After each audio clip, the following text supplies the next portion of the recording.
proud to participate in. And I see that we already have 36 participants. Welcome, everybody. When you were in treatment, did you have any other thoughts other than concentrating on your treatment? And I know I'm privileged because I know a little bit about you and a little bit about your story.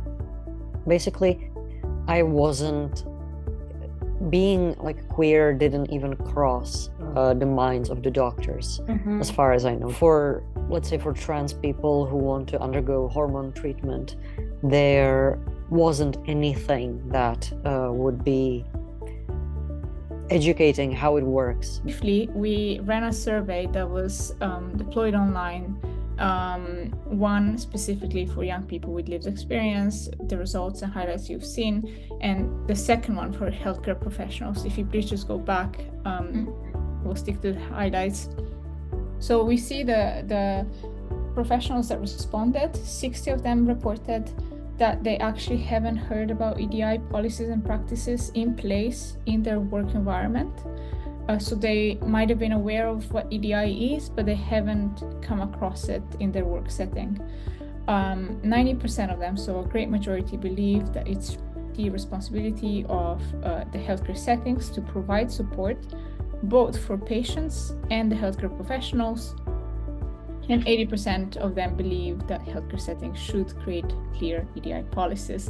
So that's a nice number, but we had an even better response rate in our... So from the relevant 45 sources that we include in the policy recommendations, we conclude that Europe has valuable data on EDI, but there is a pressing need for more research.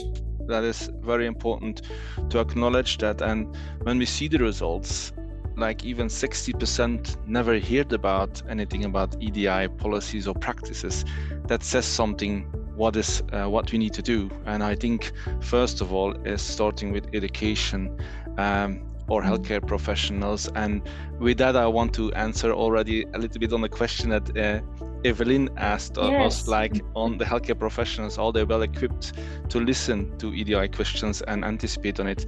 And I don't think so, not at all at sometimes. And education will be key. And as I need to acknowledge in my own education pathway, EDI was very, very little on board.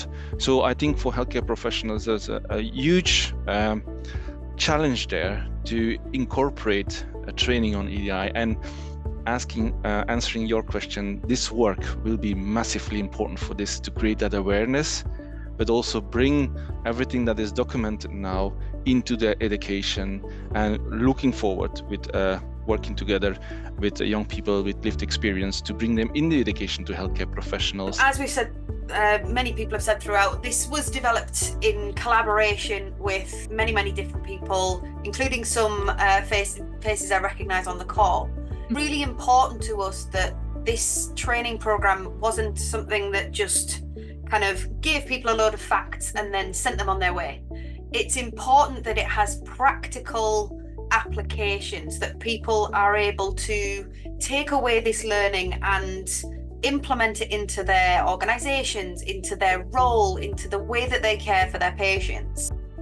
So the structure of these sessions, there was a lot of discussion in our co-production workshops about what this is going to look like, with a lot of guidance and support from absolutely incredible contributors. This is what we have come up with. So we have core sessions and then we have specialist sessions. So the two topics that came out as things that everybody across the board wanted to learn more about was understanding inequality and cultural awareness and how that directly relates to cancer care.